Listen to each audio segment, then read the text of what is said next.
What is the best and easiest way to become as unhappy as possible?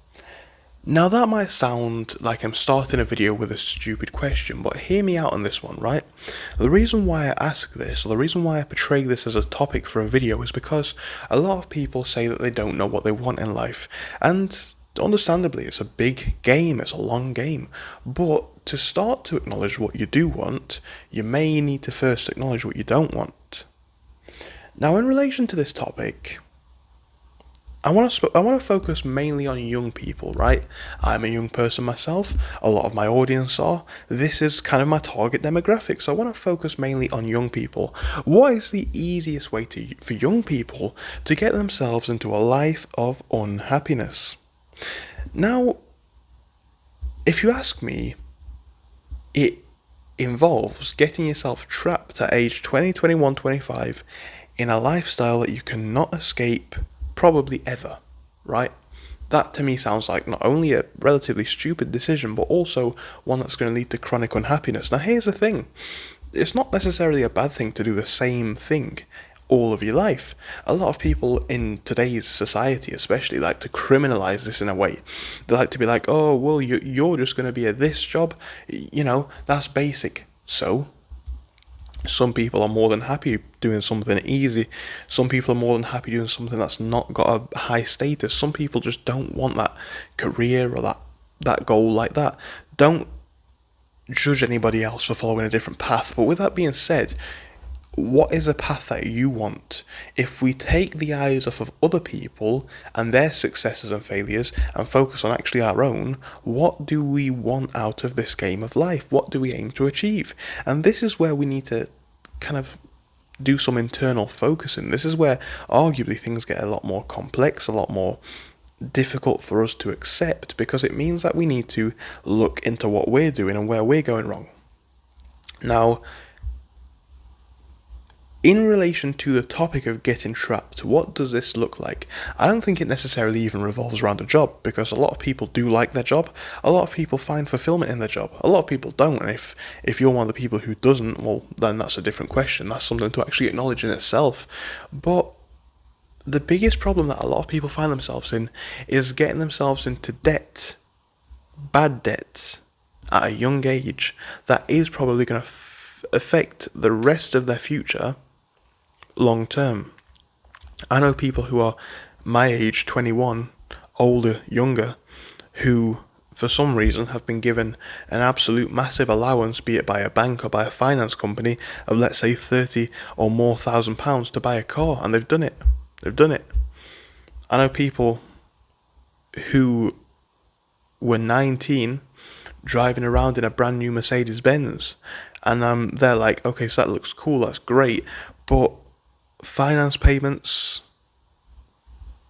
breakdown and maintenance costs, it's one of the stupid decisions I've ever seen.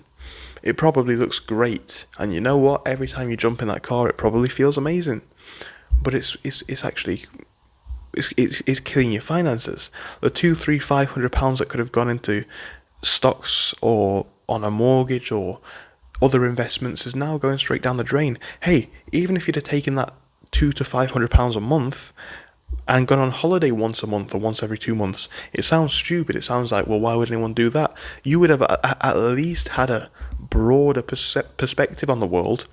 And this is the thing, people act like they know what they want out of life, but they don't know what the world has to offer.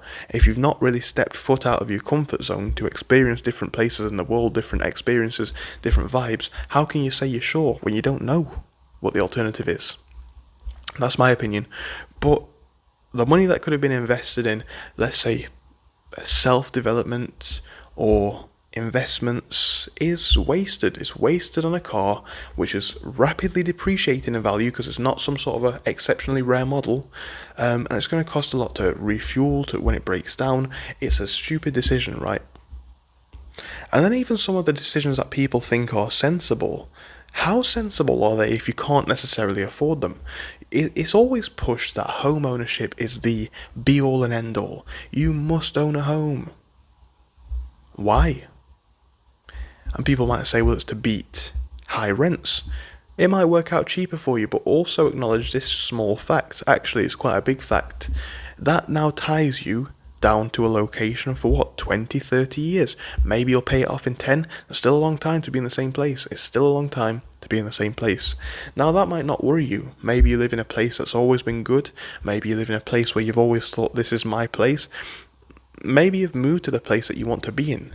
All of these situations are situations in which you're comfortable. And all of these topics that I talk about, they're not going to be universal to everybody, but we get people then investing into mortgages where, number one, they've been told it's the way to go. It doesn't actually match their lifestyle. Number two, they're now forced into a job for however many years, probably at least a quarter or a third of their life at best. And also, in today's market, with interest rates, especially variable interest rates, you don't know if a payment's going to come along one day where the interest rate's so high, you're going to start to actually get in debt, even more so, in a different way. Maybe credit cards, maybe you'll have to work extra. 25 years is a long time, especially if you've got one of these variable rates. Who knows what the market's going to look like in 15, 20 years? It sounds like a sensible move on paper, but can you really afford it? I think if you can't afford something twice, then you probably can't afford it at all. That's my opinion. So if your rent or mortgage is, let's say, 500 to 700, which is quite low, if you can't afford to realistically pay 1,400, can you actually afford it? Can you actually afford it? But people don't think about this. And what is a consequence of this? It can lead to repossessions, right? Stuff like that. It can lead to your assets being liquidated because you just didn't actually do the thinking. You followed the path. All of this sort of stuff that I'm explaining is following the path. You get a good job, so you now need a good car to prove that you've got a good job. Now you've got a good job and a good car, but why have you got that when you don't have a good house? So now you need a good house. Is this what you want? Maybe it is. I'm not saying it isn't. But people don't actually think about how much debt they trap themselves in. University, right? University does provide a lot of great opportunities, but with how many people are getting a degree in today's market, a lot of degrees are devalued. They are devalued. Something loses its credibility if everybody has one, right? It's now not a scarcity. It's now not something that people are willing to pay extra for. It's now not an immediate you get the job versus him when you both have a degree. It's now a lot more competitive. So people are getting in 60, 70 grand of debt at least. Is it worth it for you? Is it worth it for you? Now, a lot of people in the video that I made talking about debt explained and said how they think that debt is a good thing, because debt allows you to leverage money that you don't have to afford things that you couldn't otherwise afford. Potentially true. It is potentially true, but risk management's also a thing. Like, obviously most people couldn't afford a degree in the UK or the US without student loan debt, but with that being said, is it a smart move? Is the risk to reward worth it? Do you get more out of it than what you put in?